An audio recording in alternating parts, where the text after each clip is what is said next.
What's up?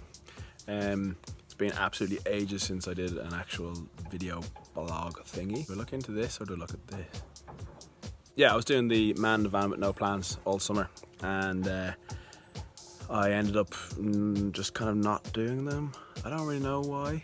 Probably because I deleted a lot of the footage on my GoPro by mistake, or like crankworks and stuff, so that's a bit annoying. I basically done like the video logs, vlogs, blogs, whatever the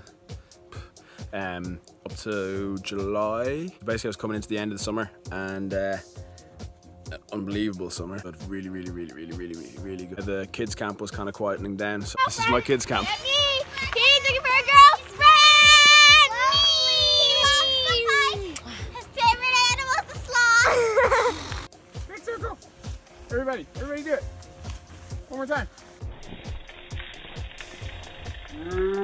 And so I was kind of part-time on that for a while, so when that finished up I started doing labouring work, because there's quite a bit of that.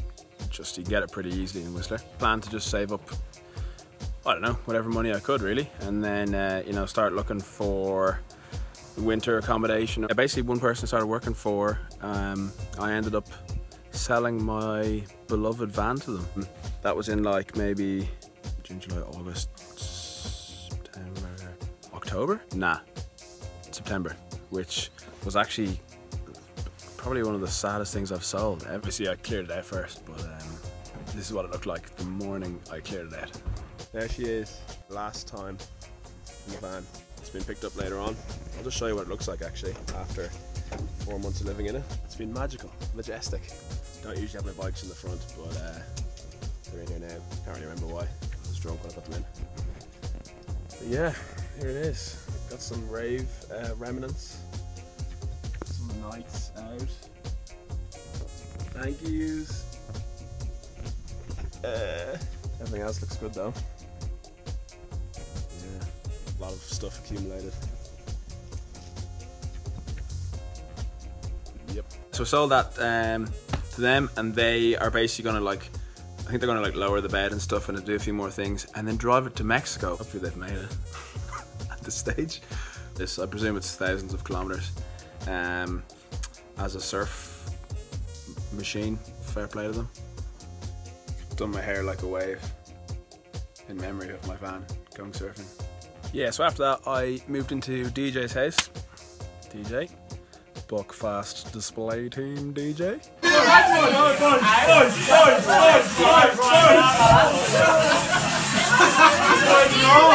What's that?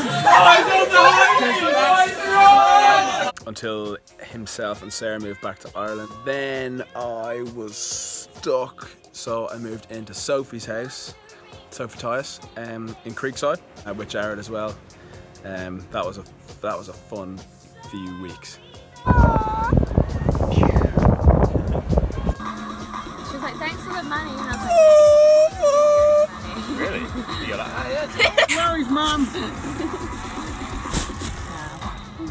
So at that point, I was still doing like construction work. Didn't have a van anymore, and we were just doing a lot of trail riding and that because the bike park was closed. Let's go. Yeah, boys.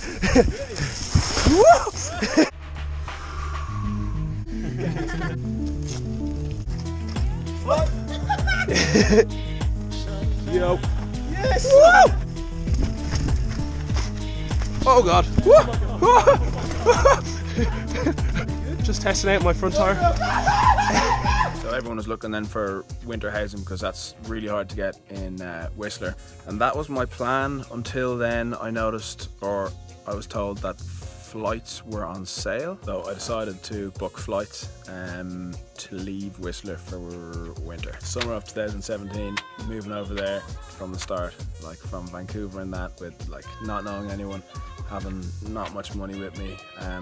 Didn't have a job locked in. I didn't know where I was going to live. It was like the best. I would 100% recommend it to anyone. Like I was 28 when I did that. Yeah, I'm 29 now. 29. Like I've met so many people through that summer alone that like are now dotted all over the world as well. And I'm going to see again actually quite soon, and probably later on today. Whistler is like the absolute dream world. Everyone goes there for like the same reason. hard to explain actually. Like meeting the lads, I guess, from first time I started to hang out with the guys, it was probably one of the Fat Wednesday races, through Harry Steer. Harry Steer! Harry Steer! All the English guys, all the Welsh crew, the Scots, Jamie and them, like all the Kiwis, Aussies, fuck, there was everything. The German guys, oh, the boys. Like working in Whistler Bike Park, that's a dream for most people. I mean, the pay was absolutely shocking. I don't know if I'd do it again because of the pay. I'd 100% do it again if the pay was normal. Maybe, yeah, it wasn't great pay, but like, it's an experience, and I wouldn't have got hooked up with pole. I wouldn't have met the people, like all the guides, and all the mates I've made through that.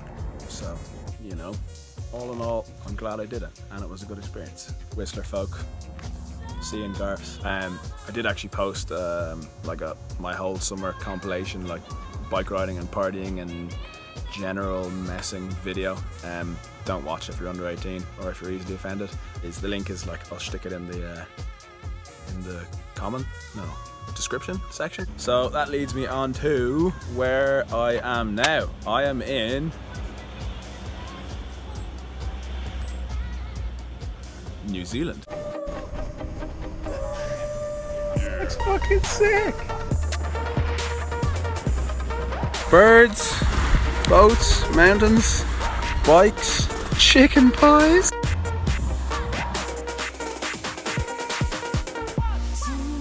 Yo.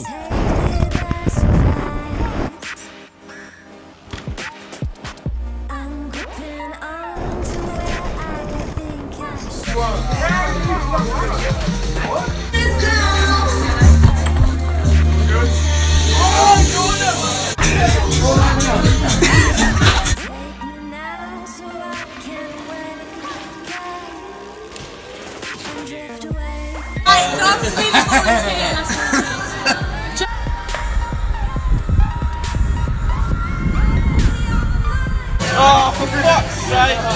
I fucked it! New Zealand. I got flights for $1,100 return, and then going back again in April. So into my riding bikes at the end of Whistler that I just wanted to ride bikes more. I didn't want to do winter, and I'm living in a house, which is pretty cool. Previous to this, I'd lived in, well, I was in the hostel in Northern Ireland for like, nearly a year, I guess. I was at home for a couple of weeks. Then I was like on a couch in Vancouver. Then I was in the van. Then I was on the floor. Then I came here and I was on a floor.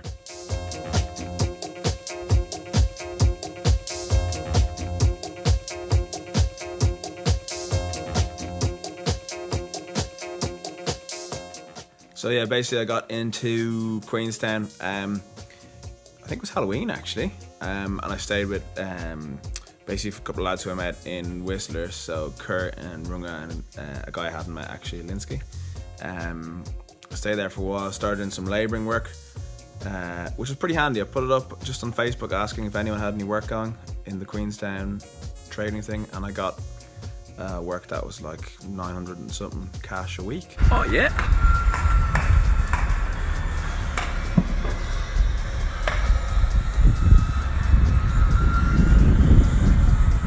Which was all well and good, but it was only for 3 weeks, I think 4 weeks maybe. So after those 3 weeks or 4 weeks, whatever it was, I put up another ad and I got some work jib fixing, so it's like plasterboard fixing.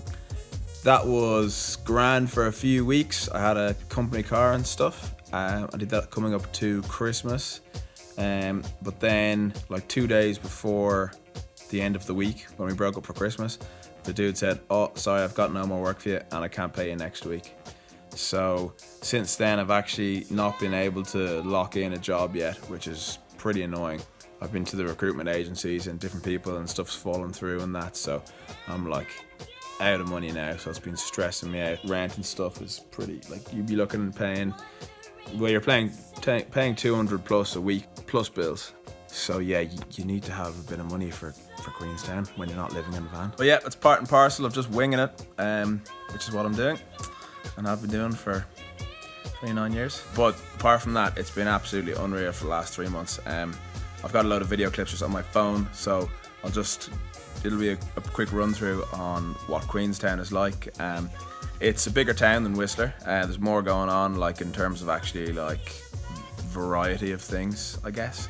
People actually have careers and stuff here. Full of tourists, same as any nice looking place, really. Really good. Bike park is like super steep, rough, pretty gnarly. Gondola's a bit shitty. It's just quite a queue into that, but I've started my trail bike now. I've got that nice and fresh, so I've done a few trail rides and it's been sweet. Yeah, here's a couple of clips and stuff of Queenstown life, anyone that's wondering, and I'll probably make another video at some stage again. Yeah, that's it. Keep it real. Yeah!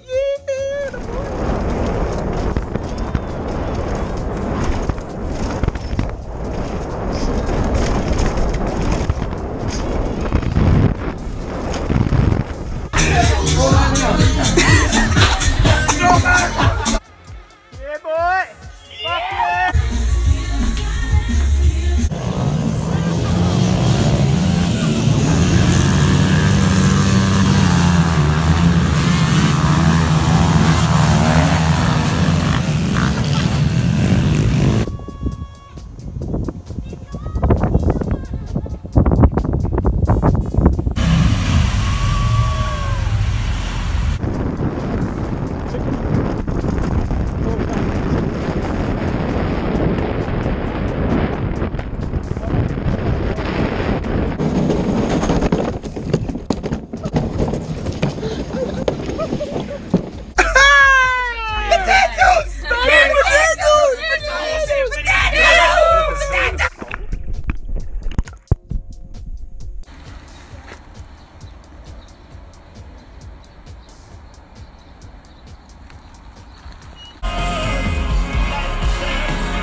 Yeah, here we are, just on the way up Ross Trevor. We're just gonna go around and do the red one maybe. There she is.